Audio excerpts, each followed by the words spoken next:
Wong lanang modelan ngene iki lho janan. Lah wong saiki gonku sing sesuk kuwi. Tenan. Lah jenenge cinta ya apa kan ya gelem. Lanang zaman saiki langsung kok ngene lho rek.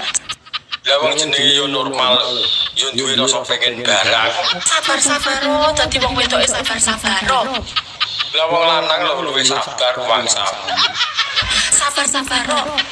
Wong lanang zaman saiki iki diwehi ati malah njaluk pepek. Lah piye wong tak rasa paket iki? Diwehi ati malah njaluk pepek yo ngene iki. Mas mbok yo ngerti yo. Lah wong lanange kurang ngerti apa jal. Wedokanmu iki lek gak gelem ditumpaki iki menjaga kesuciane demi awakmu sumpene. Lah wong sumpit karo saiki lho yo padha ae. Sing rasane lho aku.